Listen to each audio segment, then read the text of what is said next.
అయిన రాష్ట్ర ముఖ్యమంత్రిని నువ్వు రా, చర్చకు రా, నువ్వు సవాల్ చేస్తున్నాను. ఎక్కడ చర్చకు సిద్ధమో హన్మకొండ చౌరస్తకు వస్తావా, వరంగల్ చౌరస్తకు వస్తావా, వర్ధన్నపేటకి వస్తావా, తాజీపేటకి వస్తావా, గోల్కొండ కిలకి వస్తావా, హైదరాబాద్కి వస్తావా, నల్గొండకి వస్తావా, ఏరికి వస్తావా, రా. అభివృద్ధి గురించి మాట్లాడడానికి సిద్ధంగా ఉన్నాం.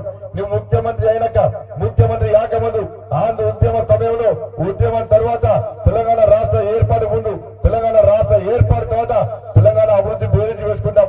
నువ్వు ఎన్ని హామీలు ఇచ్చినావు, ఎన్ని హామీలు నెరవేర్చినావు, ఎందుకు హామీలు నెరవేర్చలేవు, తెలంగాణ రాష్ట్రాన్ని ఎందుకు అభివృద్ధి చేస్తున్నావు, తెలంగాణ ప్రజల బతుకు బిచ్చ బతుకు ఎందుకు చేస్తావు, ఇక్కడ హన్మకొండలో ఉన్న ఒక్కొక్కరి పేరు మీద 1,20,000 అప్పు చేస్తావు, ఎందుకు చేస్తావు, ఇక్కడ ఉద్యోగం చేస్తున్నావు, ఉద్యోగులకు ఫస్ట్ నాడు జీతాలు ఎందుకు ఇస్తున్నావు, 15వ తరగతి జీతాలు ఇస్తున్నావు, ఇవాళ కనీసం వాళ్ళ ప్రమోషన్లు, నిరుద్యోగులకు నిరుద్యోగ వృత్తులు నోటిఫికేషన్ ఇస్తున్నావు, ఇంత నోటిఫికేషన్ ఇస్తున్నావు.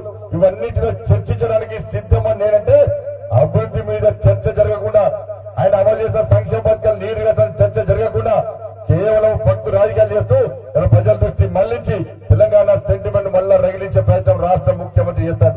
కాబట్టి ఇటువంటి పరిస్థితుల్లో తెలంగాణ రాష్ట్రంలో తెలంగాణ రాష్ట్రం అభివృద్ధి చెందాలంటే ఇలా కేంద్రంలో మళ్ళా భారతీయ జనతా పార్టీ ప్రభుత్వం ఏర్పడుతుంది. మళ్ళా రాష్ట్ర ముఖ్యమంత్రికి అవకాశం ఇస్తే, బీఆర్ఎస్ పార్టీకి అవకాశం ఇస్తే 5 లక్షల కోట్ల అప్పు పోయి ఇంకా 5 లక్షల కోట్ల అప్పు చేస్తాడు.